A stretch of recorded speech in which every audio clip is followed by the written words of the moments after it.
Sankranti lucky draw వివాదంలో అరెస్టైన మాజీ మంత్రి వైఎస్ఆర్సీపీ నేత అంబటి రాంబాబు 18 రోజుల రిమాండ్ అనంతరం రాజమండ్రి సెంట్రల్ జైలు నుండి బెయిల్పై విడుదలయ్యారు. ఈ సందర్భంగా ఆయన మాట్లాడుతూ ప్రభుత్వం మరియు పోలీసులు కుమ్మక్కై తనపై తప్పుడు కేసులు పెట్టారని ఆరోపించారు. తాను ఎదుర్కొంటున్నవన్నీ బెయిల్ వచ్చే కేసులైనప్పటికీ కావాలనే 18 రోజుల పాటు జైల్లో కుట్ర పన్నారని మండిపడ్డారు. ముఖ్యమంత్రి చంద్రబాబు నాయుడు నేతృత్వంలోనే కూటమి ప్రభుత్వం ప్రతిపక్ష నేతలను లక్ష్యంగా చేసుకుని వేధిస్తుందని ఆయన విమర్శించారు. కష్టకాలంలో తనకు మద్దతుగా నిలిచిన పార్టీ శ్రేణులకు, అభిమానులకు ఈ సందర్భంగా అంబటి కృతజ్ఞతలు తెలిపారు. ఈ పరిణామం ఆంధ్రప్రదేశ్ రాజకీయాల్లో అధికార ప్రతిపక్షాల మధ్య మాటల యుద్ధాన్ని మరింత ముదిరేలా చేసింది. వెళ్ళేటప్పుడు సంతోషమే, వచ్చేటప్పుడు సంతోషమే.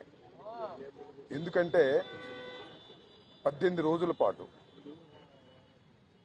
ఆల్ ఆర్ బెయిలబుల్ కేసెస్ 18 రోజుల పాటు సెంట్రల్ ప్రిజన్లో ఉండవలసిన పరిస్థితి ఏర్పడింది. దీనికి కారణం ఈ ప్రభుత్వం, పోలీసులు కుమ్మక్కై చేసినటువంటి సంఘటనలు. నేను చాలా వివరంగా గుంటూరు వెళ్ళిన తర్వాత మళ్ళా మాట్లాడతాను. నేను అందరికీ ఈ సందర్భంగా నా ధన్యవాదాలు తెలియజేస్తున్నాను.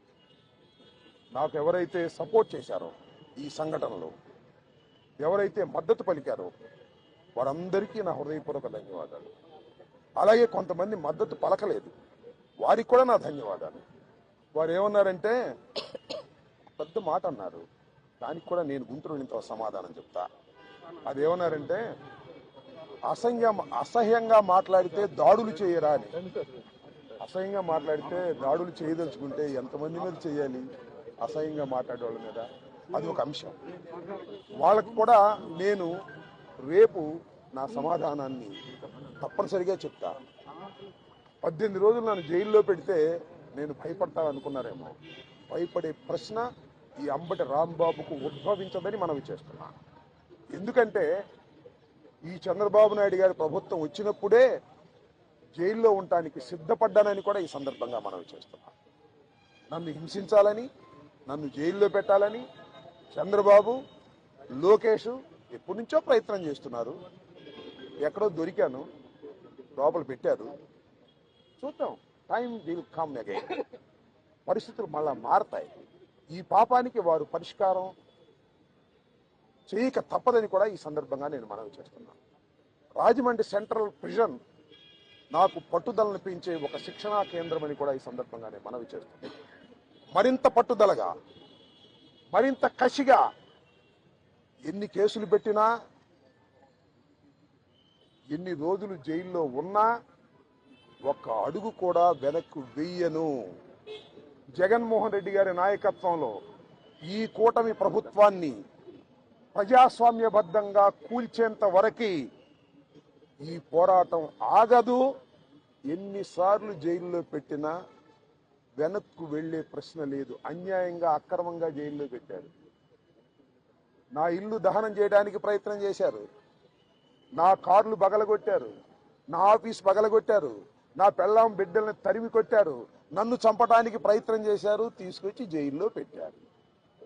ఏమైంది? ఏమైద్దని అడుగుతా ఉన్నా. చంద్రబాబు నాయుడు అడుగుతా ఉన్నా, లోకేష్ని అడుగుతా ఉన్నా. ఏమైద్ది? ఏమీ కాదు. మళ్ళా కాలం తిరిగి వస్తుంది.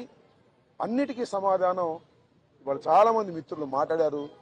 బయట జరిగిన సంఘటనలు నాకు తెలియదు, చాలా తక్కువ మాత్రమే, పేపర్లో ఉన్నవి మాత్రమే నేను తెలుసుకున్నాను.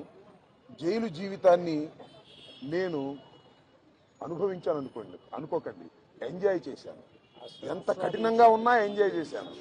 ఎందుకంటే ఒక రాజకీయ స్ఫూర్తితో రాజకీయాల్లోకి వచ్చినటువంటి వ్యక్తిని నేను, పట్టుదలగా ముందుకు సాగే వ్యక్తిని జైల్లో పెడితే భయపడిపోయే వ్యక్తిని అంతకంటే కాదు, మరింత ధైర్యంగా పోరాట పటిమతో ముందుకు వెళ్ళేటటువంటి వ్యక్తిని కూడా మనవి చేస్తున్నా. ఎప్పుడు ఎక్కడా తప్పు చేయలేదు. పొరపాటు మాట్లాడితే వెంటనే పశ్చాత్తాపడ్డా. పశ్చాత్తాపానికి మించిన ప్రాయచిత్తం లేదంటారే, మరి ఏమిటి? ఎంతమంది పశ్చాత్తాపడ్డారు? నేను తప్ప ఎవరైనా పశ్చాత్తాపడ్డారా అని అడుగుతా ఉన్నా. సరే, ఏది ఏమైనా టైం విల్ డిసైడ్. ఒకటి మాత్రం నేను చెప్పదలుచుకున్నాను, నాకు ఈ సందర్భంగా సపోర్ట్ చేసినటువంటి వారందరికీ కూడా పేరు పేరున నా హృదయపూర్వక నమస్కారాలు, ధన్యవాదాలు. నా పార్టీ కానివారు కూడా నన్ను సపోర్ట్ చేశారు. దాడులు చేయటం తప్పన్నారు, దాడులు అన్యాయం అన్నారు. ఒకవేళ తప్పు మాట్లాడితే కేసు పెట్టి లోపల పెట్టాలి కదా, ఇంటి మీద దాడి ఏంటి అన్నారు. దాడి చేసిన వాళ్ళకు బెయిల్ వచ్చింది. దాడి చేయించుకున్న నాకు 18 రోజుల తర్వాత బెయిల్ వచ్చింది. ఏం చేయగలిగారు? ఏం చేస్తారు? దేనికైనా సిద్ధపడి రాజకీయాల్లో జగన్మోహన్ రెడ్డి వెంట నడుస్తున్నటువంటి వ్యక్తులం. ఆ రోజు రాజశేఖర రెడ్డి వెంట నడిచాం, ఇవాళ జగన్మోహన్ రెడ్డి గారి వెంట నడుస్తాం, తుదకంటూ నడుస్తాం. బొందిలో ప్రాణం ఉన్నంత వరకు జగన్ వెంట నడుస్తాం. ఏ విషయాన్నైనా, ఎన్ని కుట్రలనైనా, ఎన్ని కుతంత్రాలనైనా ఎదుర్కోవడానికి సిద్ధంగా ఉన్నామని కూడా ఈ సందర్భంగా మనవి చేస్తున్నాను. అందరికీ నా హృదయపూర్వకమైన ధన్యవాదాలు ఈ సందర్భంగా తెలియజేసుకుంటున్నాను. మళ్ళా రేపు వివరంగా గుంటూరులో ప్రతి విషయం గురించి కూడా నేను మాట్లాడతాను.